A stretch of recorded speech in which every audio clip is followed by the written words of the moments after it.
Bonjour à tous et bienvenue sur le plateau de Bonjour chez vous pour cette deuxième émission spéciale coronavirus. Nous allons donc en faire 3 cette semaine dédiées à cette crise mondiale, cette pandémie mondiale. Et aujourd'hui, nous allons parler de ne pas céder à la peur du coronavirus parce que nous n'avons pas à craindre, à combattre les choses naturelles, mais nous savons qui est le vrai ennemi que nous devons combattre et nous n'avons pas à le redouter parce que nous savons que nous sommes plus que vainqueurs en Jésus-Christ. Alléluia. Donc dans les mots c'est bien dit, mais il faut le vivre maintenant.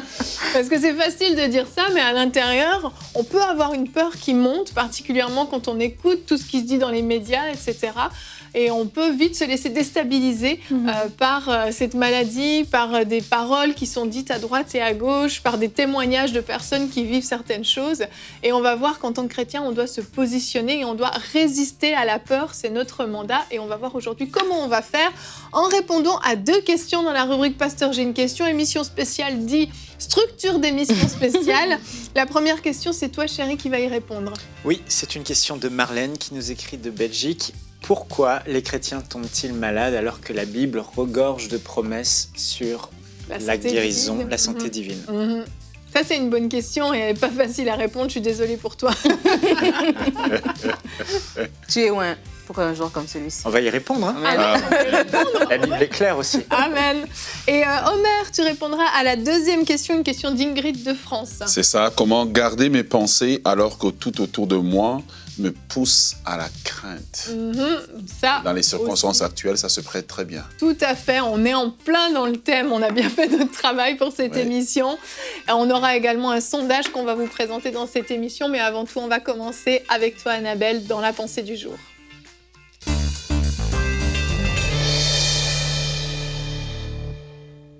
Aujourd'hui, je veux vraiment vous encourager à ne pas céder à la peur alors que nous vivons une situation exceptionnelle, que des mesures exceptionnelles ont été prises dans beaucoup de pays et peut-être dans votre pays, vous vous retrouvez confiné chez vous, vous ne pouvez pas aller travailler, vos enfants sont à la maison, les sorties sont limitées, vous devez avoir une autorisation pour sortir dans la rue, vous ne savez pas si il va y avoir encore assez de provisions dans les magasins, vous ne savez pas si la maladie va venir vous toucher ou vous êtes déjà touché. C'est ce que les médias, c'est ce que l'ambiance, l'atmosphère ambiante veut transmettre comme message afin de prévenir, afin de protéger. Mais la manière dont le message est transmis est souvent transmis à travers la peur. Nous voulons vous protéger parce qu'il y a un danger imminent.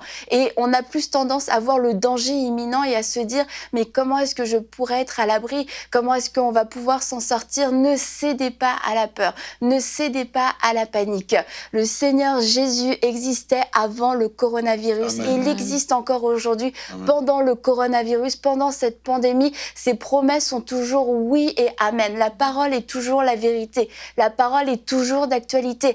Et c'est le temps plus que jamais que de la prendre au sérieux et que de la manger, que de la digérer et de l'utiliser comme un moyen de prévention, mais aussi peut-être comme un moyen de traitement. Si vous avez déjà ressenti des symptômes, ne commencez pas à paniquer, à vous dire c'est sûr, voilà, je vais contaminer tout le monde et à repenser et à penser à tout ce que vous avez entendu de terrible, les pires scénarios que vous avez vus, que vous avez lus. Reprenez tout de suite la parole de Dieu avec ses promesses. Et aujourd'hui, j'aimerais qu'on puisse lire ensemble le psaume 91, qu'on puisse le lire en pensant à cette situation actuelle et en se disant voici quelle est ma promesse, voici quelle est ma prescription, voici quel est mon avenir selon la parole de Dieu. Alors dans le psaume 91, on va lire ensemble en se l'appropriant, j'habite sous l'abri du Très-Haut et je repose à l'ombre du Tout-Puissant. Je dis à l'Éternel, tu es mon refuge et ma forteresse, mon Dieu en qui je me confie. Ma maison, mon endroit de confinement n'est pas mon refuge, c'est mon Dieu qui est mon refuge.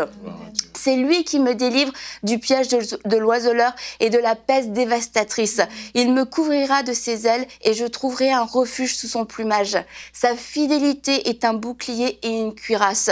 Je ne redouterai ni les terreurs de la nuit, ni la flèche qui vole durant le jour, ni la peste qui rôde dans les ténèbres, ni le fléau qui frappe en plein midi. Je ne redouterai pas le coronavirus, que ce soit le jour, la nuit, dehors, à l'extérieur, à l'intérieur. Je ne le redouterai pas. Si 1000 tombent à côté de moi et 10 000 à ma droite, je ne serai pas atteint. Et vous pouvez continuer de le lire en vous l'appropriant. Et je vous encourage à le faire pour vous, pour votre famille, pour vos enfants, pour votre entourage, à le partager, à appeler des gens, à envoyer des messages.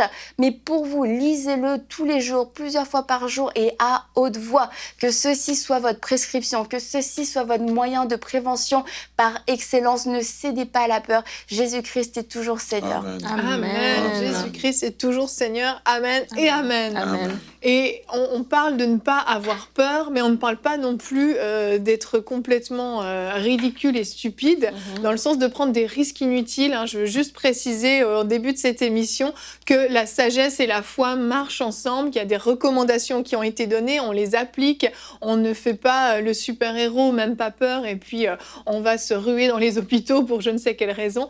On est sage, on obéit à nos autorités, mais on ne cède pas à la peur, c'est là la différence, alors que certains sont confinés en ce moment, leur attitude doit être une attitude de paix, parce qu'en fait, les gens qui ne connaissent pas le Seigneur ont peur de la mort, c'est la peur de la mort qui prédomine. La peur de la mort, elle est puissante en fait dans la vie de ces personnes-là.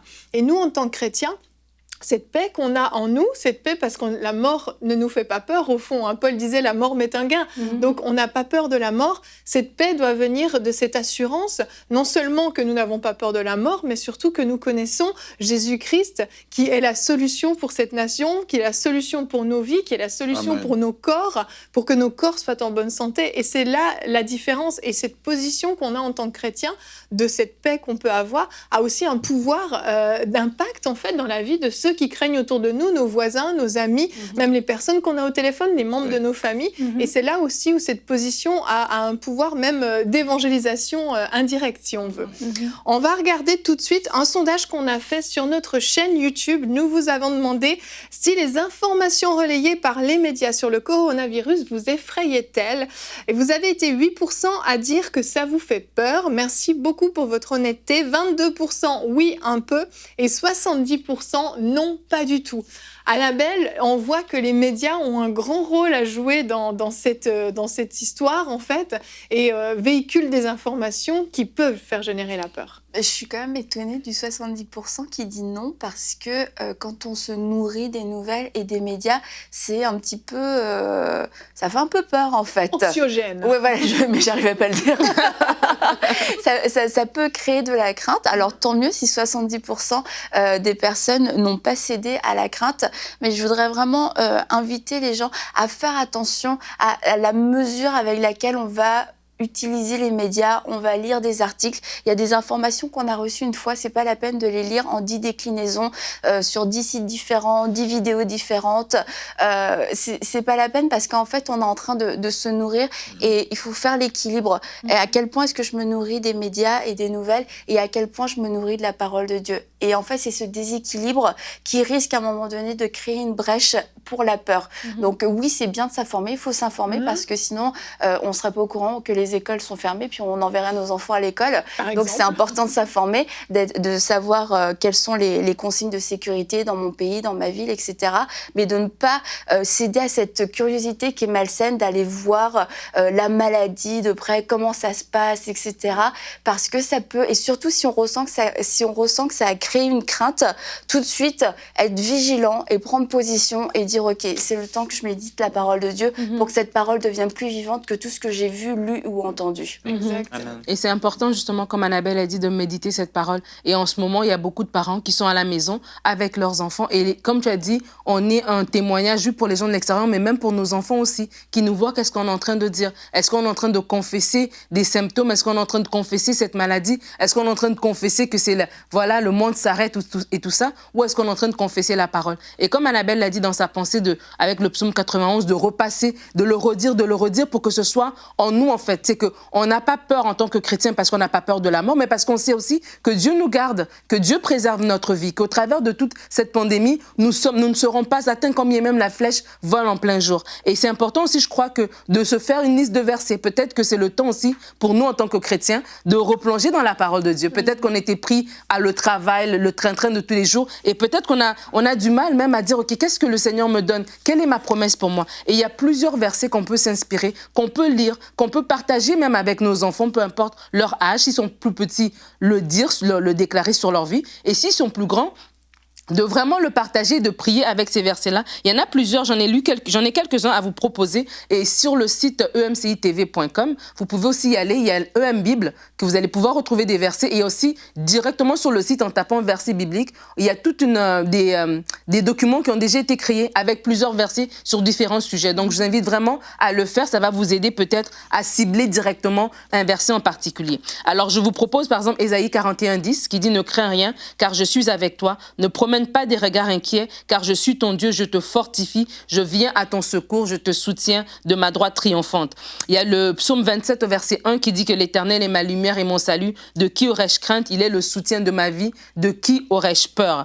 Il y a un psaume 46, verset 2. J'aime beaucoup le psaume 46. Et le verset 2 dit « Dieu est pour nous un refuge et un appui, un secours qui ne manque jamais dans la détresse. » C'est vraiment un psaume qu'on doit déclarer. C'est pourquoi nous sommes sans crainte. Quand la terre est bouleversée, en ce moment, la terre est bouleversée, mais je suis sans crainte. Quand les montagnes chancellent au cœur de mer, quand les flots de la mer mugissent, écument, se soulèvent jusqu'à faire trembler les montagnes. C'est vraiment des psaumes qu'on peut vraiment se saisir. Il y a le psaume 50, verset 15 qui dit « Invoque-moi au jour de la détresse, je te délivrerai et tu me glorifieras. » Et moi, à la maison, j'ai l'habitude de dire sans effet. Parce qu'il y a un psaume, il n'y a pas un psaume, il y a une parole qui est de Dieu dans Ésaïe 54, verset 17. Et un jour, je disais toujours sans effet. Je sais pas, mon enfant a dit quelque chose et j'ai dit sans effet. Et puis il m'a dit, mais maman, pourquoi tu dis toujours ça? Et là, je l'ai sorti, Ésaïe 54, verset 17, qui dit que toute arme forgée contre toi sera sans effet et toute langue qui se relèvera en justice contre toi, tu la condamneras. Tel est l'héritage des serviteurs de l'Éternel. Tel est le salut qui viendra de moi, dit l'Éternel. Et en fait, pourquoi je dis ça? C'est que des fois aussi, quand on dit des choses, nos enfants peuvent nous poser des questions.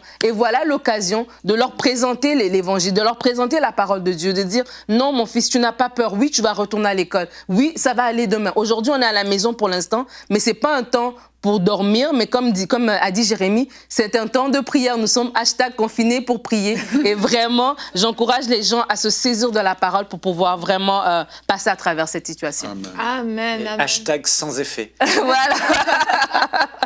By Nadine Kabila.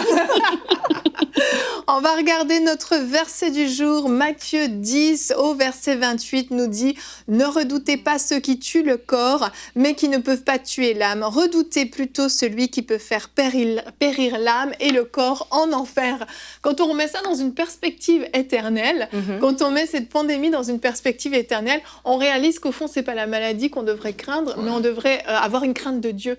Une crainte de Dieu et savoir où on en est, nous, dans notre propre vie, par rapport à notre vie éternelle, par rapport à l'éternité, parce que la question se pose là.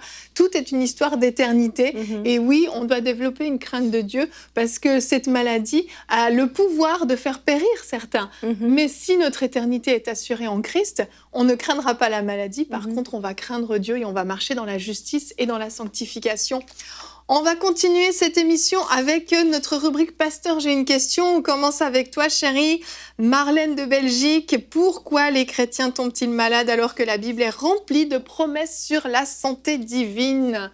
Excellente question, parce qu'on le sait, on a malheureusement des frères et sœurs dans certains pays qui ont été touchés par cette maladie. Donc on a cité plein de versets là dans cette émission, on a dit plein de choses, mais il s'avère que certains ont été frappés par cette flèche.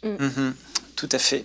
Et avant de répondre à la question, j'aimerais dire à tous ceux qui nous écoutent, tous ceux qui souffrent, tous ceux qui ont été atteints ou qui ont peut-être même perdu des proches, que parfois, en fait, on vit des expériences, on a cru être dans la foi, on s'est accroché à Dieu, et malgré tout, on n'a pas eu la victoire. Et souvent, on va dire, parce que cette personne était une personne de foi et que ça n'a pas marché, alors on va remettre en question la parole de Dieu. Mais j'aimerais dire que j'ai été confronté moi aussi à ce choix. Moi aussi, des fois, j'ai eu des défaites, et j'ai fait ce choix personnel de croire que la Bible est cohérente, et que Dieu est bon, et que Jésus veut toujours guérir. Amen. Et ça, c'est la vérité. Et je ne vais pas me servir de mon expérience négative pour remettre en question la parole de Dieu. Alors, on ne juge personne, on ne condamne personne, mais on décide de croire que Dieu n'a pas menti. Et quand il dit que par les meurtrissures de Jésus, j'ai été guéri, c'est qu'on est guéri. Amen. À condition qu'on croit. Alors, pour répondre à la question de Marlène, pourquoi les chrétiens tombent-ils malades alors que la Bible est remplie de promesses sur la santé divine?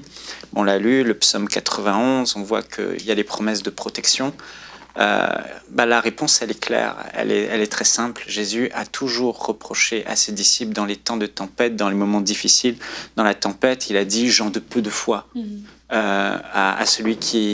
aux disciples qui n'arrivaient pas à chasser le démon du lunatique. Il a dit « race incrédule et perverse ». Donc il accusait l'incrédulité, le manque de foi. À Marthe, il a dit « je te dis que si tu crois, tu verras la gloire de Dieu ». Il a toujours été une question de foi pour le Seigneur Jésus. À Pierre qui coulait, il a dit « mais pourquoi as-tu douté ?» Donc en fait, c'est le manque de foi qui fait qu'on n'hérite pas des promesses de Dieu. C'est pour ça que la Bible dit dans Hébreux au chapitre 6 et au verset 12 « imitez ceux qui par la foi et la persévérance dans la foi héritent des promesses de Dieu. » Donc la Bible est pleine de promesses, ces promesses sont disponibles pour nous, ces promesses sont notre héritage, mais il faut que quelque part quelqu'un manifeste la foi, croit fermement, d'une ferme assurance et démontre sa foi par son attitude, par une parole de foi, pour que ces promesses en fait s'accomplissent dans leur vie. Donc s'il n'y a pas eu si certains tombent, sont atteints, c'est quelque part que la foi affaiblit. Je connais des chrétiens qui sont passés au World Trade Center, il y a beaucoup de témoignages, et qui ont été divinement protégés. Donc ces promesses sont encore pour nous aujourd'hui, alors que d'autres sont morts. Eux, ils ont été vraiment protégés, arrêtés par le Saint-Esprit. Pareil pour Haïti, le tremblement de terre, beaucoup ont été préservés parce qu'ils ont eu foi dans les promesses de Dieu. On voit cette histoire de John Gillek, parce que là on est en période de pandémie. John Gillek était un homme rempli du Saint-Esprit, rempli de foi, et il était arrivé dans un contexte en Afrique où tout le monde fuyait. Il y avait des centaines de milliers de morts, je crois, à cause d'une épidémie, je ne sais plus laquelle. Et en fait, John Gillek, lui, il était au milieu de tout ça, au milieu de tous ces virus. Et en fait, il n'était pas malade. Alors que tout le monde était en train de mourir, tout le monde mourait autour de lui, lui non. Et les scientifiques ont pris un microscope et ils regardaient en fait le souche de ce virus en fait sur ses mains, et ils réalisaient qu'au contact de John Gillek, tous les virus étaient désintégrés en live. Et ça, en fait, il était comme Jésus. En fait, rempli de foi, Jésus, le lépreux venait, il touchait le lépreux. C'est pas Jésus qui avait la lèpre, c'est la vie de Christ en Jésus. C'est sa vie, la vie du Saint-Esprit qui désintégrait la lèpre, en fait. Mais tout est une question de foi. J'aime dire que la foi, c'est comme... le sang, en fait, c'est le véhicule de l'oxygène pour les organes. Le sang prend l'oxygène dans les poumons et l'amène dans chaque organe. Ces organes. Le sang véhicule l'oxygène. La foi, c'est ce qui va véhiculer la puissance et l'onction de Dieu en nous. Amen. La foi, c'est ce véhicule. Elle a beau être là dans notre esprit, mais pour qu'elle soit infusée dans notre corps, infusée dans notre âme, il faut que la foi transporte en fait cette onction. Donc en fait, c'est le manque de foi. La Bible dit que les traits enflammés du malin, c'est éteint par la foi. Donc en fait, comme Annabelle l'a dit, pour vivre les promesses de Dieu et hériter, il faut vraiment être dans la foi. Pour être dans la foi, il faut avoir cette révélation par le Saint-Esprit que cette promesse est aussi pour moi. Il se passe alors quelque chose dans le cœur, et là, la porte s'ouvre au surnaturel, la porte s'ouvre au miraculeux. Mais j'aimerais dire que une des raisons pour lesquelles les gens tombent malades, Annabelle en a parlé, c'est qu'ils s'arrêtent aux symptômes, en fait. Ils croient que parce qu'ils ont une manifestation de symptômes dans leur corps, ils croient que ça y est, ils sont malades, c'est trop tard, etc. Mais la réalité, c'est qu'en fait, le symptôme n'est pas la maladie. Tout comme la tentation n'est pas le péché. La tentation, c'est avant le péché. Les symptômes, ce ne sont pas la maladie. Quand le symptôme vient, il faut faire comme Jésus. Il est écrit. Il est écrit. Et parler avec assurance, avec fermeté, pour que justement la promesse se manifeste et pas rester passive. J'aurais d'autres choses à dire, mais je vais m'arrêter là. Juste dire que si la première couche de la protection... merci. La première couche, en fait, des promesses de protection a été transpercée. Gloire à Dieu, il reste la deuxième couche, celle de la guérison divine, celle du traitement, comme a dit Annabelle. La Bible dit dans le psaume 34, verset 20, « Le malheur atteint souvent le juste. Donc le malheur atteint souvent le chrétien aussi. Mais l'Éternel l'en délivre toujours. Ok, la couche de protection a été passée, j'ai été atteint, mais j'ai une autre promesse, celle de la guérison. Par les meurtrissures de Jésus, j'ai été guéri. Écoute-moi bien, coronavirus ou tous les noms et tout ce qui va venir dans le futur. Écoutez-moi, Jésus-Christ a payé le prix à la croix de Golgotha pour que la guérison soit infusée dans mon corps, dans ma vie. Alors je refuse que Jésus ait souffert pour rien. C'est mon héritage, je prends position. Et ça, c'est la parole de Dieu. Je finis avec ce témoignage de Audrey Mac, la sœur Audrey Mac, qu'on connaît bien. Un jour, elle m'a dit, Michael, il faut que tu écoutes ça. J'ai rencontré à Paris un jeune qui est venu me voir, il s'appelle Sébastien Rinaud, d'Aix-en-Provence. Il avait le cancer en phase terminale généralisée.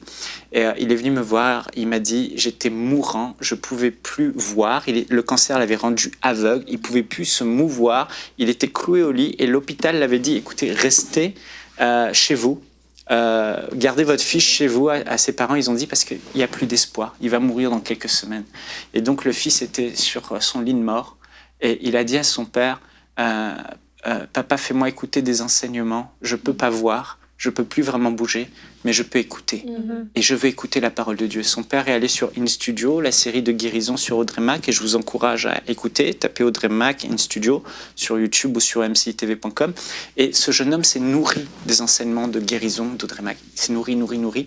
Et en fait, en écoutant, la foi a jailli dans son cœur. Romains 10, 17, la foi vient de ce que l'on entend, et ce que l'on entend vient de la parole de Christ. Comme Annabelle l'a dit dans sa pensée, dans ces moments-là où la foi semble faillir, et puisqu'elle est le véhicule de la puissance de Dieu dans mon corps et dans tout mon être, je vais me nourrir, me saturer de cette parole, et j'ai confiance dans le Saint-Esprit qui va la rendre vivante dans mon cœur.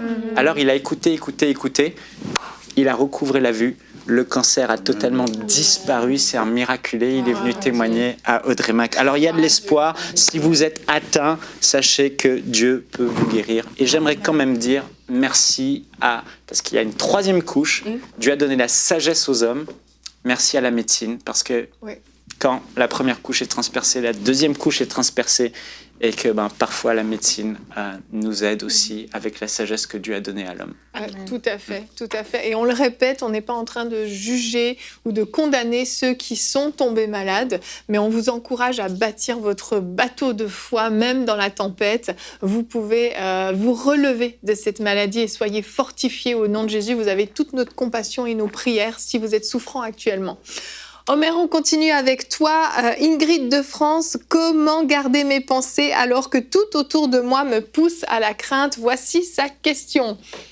Oui, c'est une très bonne question. Merci Ingrid. Pour la question, je pense que la question concerne plusieurs, parce que il y a cette tangente des nouvelles très alarmantes qui sont données par rapport au coronavirus. Malheureusement, on ne donne qu'une partie des nouvelles. On ne parle pas des gens qui étaient malades et qui ont été guéris.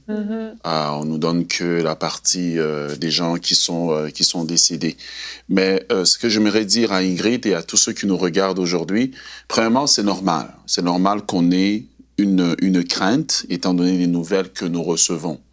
Mais en tant qu'enfant de Dieu, il est important, et j'aimerais citer ce texte de Lamentation, chapitre 3, il dit « Voici ce que je veux repasser dans mon cœur. Ce qui me donnera de l'espérance, c'est que les bontés de l'Éternel ne sont pas à leur terme et qu'elles se renouvellent chaque matin. » Et au moment où le prophète dit cela, c'est que Jérusalem est détruite, il n'y a plus d'espoir, il n'y a plus de lendemain. Mais dans tout ce qui peut lui donner la crainte, il fait d'abord un choix. Il y a des choix qu'on doit faire. Le choix, premièrement, de repasser dans notre cœur la parole de Dieu.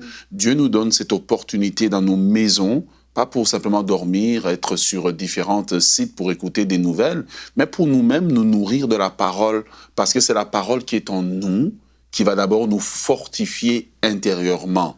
Voilà pourquoi dans Lamentation, il dit « Voici ce que je veux repasser dans mon cœur. » Qu'est-ce que je repasse dans mon cœur? C'est ce que je connais de la parole de Dieu. Et il dit « Je repasse les bontés de Dieu, les choses que Dieu a fait pour moi dans le passé, les témoignages que j'ai entendus, comme les très bons témoignages que Michael a racontés, de lire des biographies d'hommes de Dieu, des biographies sur la guérison, des choses qui vont nous encourager à faire face à ce flot de mauvaises nouvelles, parce que en réalité, le plus grand virus auquel nous faisons face, c'est le virus de la peur. Et ce virus de la peur, il n'ouvrira pas peut-être qu'il n'ouvrira pas la porte au corona, mais va ouvrir la porte à toutes sortes de maladies, maladies des intestins, maladies du foie, toutes sortes de maladies en fait qui vont juste rentrer. Et il faut fermer cette porte en repassant, en disant premièrement Dieu est bon. Ça, c'est la fondation. Dieu est bon en tout temps, en toutes circonstances, bonnes ou mauvaises. C'est ce que la Lamentation nous dit. Dieu est bon. Amen. Ensuite de cela, que ses bontés en lui, la manifestation de sa bonté envers nous, ses enfants, ne sont pas à leur terme. Si je me lève, qu'on me rend compte que les cas des corona ont augmenté, la bonté de Dieu se renouvelle pour moi à l'instant même que j'entends ces nouvelles-là. Ensuite, lorsqu'on a passé cette étape-là, on arrive à l'étape de la déclaration. Nous devons déclarer. Quand David arrive devant Goliath, Goliath est un géant. Amen. Tous les statistiques montrent que Goliath va écraser David. Mais quand Goliath parle à David, David répond. Il dit, tu marches avec moi, avec l'épée, la lance, le javelot. Mais moi, je marche contre toi. Vous voyez, et il faut qu'on puisse passer de l'étape où, oui, dans ma tête, je repasse les bontés de Dieu à les déclarer. Le psalmiste dit, je raconterai tes hauts faits. De dire à cette maladie, tu ne rentreras pas dans ma maison parce que par les meurtrissures de Christ, je suis guéri. Vous voyez, on a vu des cas. Nous croyons que Jésus guérit du cancer. Nous croyons qu'il ressuscite le mort. Nous croyons qu'il guérit du sida. Mais quand on arrive au corona, on l'a magnifié. C'est devenu comme un Dieu. Et moi, j'aimerais dire de la même façon que Dagon est tombé devant l'arche de l'Alliance, ben, Corona fléchit le genou devant le nom de Jésus. Amen. Et il faut le déclarer que ma maison est immunisée, Amen. Ma femme, mes enfants, tout ce qui est sous ma maison est immunisé parce que nous sommes recouverts du sang de l'agneau. Donc il ne suffit pas simplement de rester, mais on combat la crainte par la déclaration de la foi. Et la foi vient de ce qu'on entend. Et ce qu'on entend vient de la parole de Dieu. Pas des médias sociaux, mais de la parole de Dieu. Qu'est-ce que la Bible dit? Et c'est comme ça qu'on peut avoir la victoire et changer la crainte en foi. Amen, amen. Merci beaucoup, Omer. Merci, Mickaël. Merci à tous. Avant de terminer, j'aimerais qu'on regarde une citation du pasteur Yvan Castanou que nous connaissons bien, qui a dit « Ce n'est pas une épidémie de virus, mais une épidémie de peur. » Et nous devons nous lever contre cette épidémie de peur. Nous devons ne pas y céder particulièrement. Et je crois qu'en tant que chrétien, on est équipé, on a tout ce qu'il faut dans la parole de Dieu. Et si on prend plus de temps à lire la parole de Dieu plutôt qu'à écouter les médias, la peur ne pourra pas nous gagner. Donc j'espère qu'à la maison, vous avez été encouragés et fortifiés. Demain, on va se retrouver pour une autre émission spéciale, la dernière de cette semaine. Nous allons parler de vous qui êtes à la maison mais qui ne pouvez plus aller à l'église. Église fermée à cause du coronavirus, ne laisse pas ta foi faiblir. Ce sera notre thème de demain. Nous allons vous donner des conseils de ce que vous pouvez faire à la maison pour entretenir votre foi, fortifier votre foi et même pour occuper vos enfants dans la rubrique Culture et Médias. Ne manquez pas cette émission spéciale coronavirus demain. Soyez bénis et bonjour chez vous.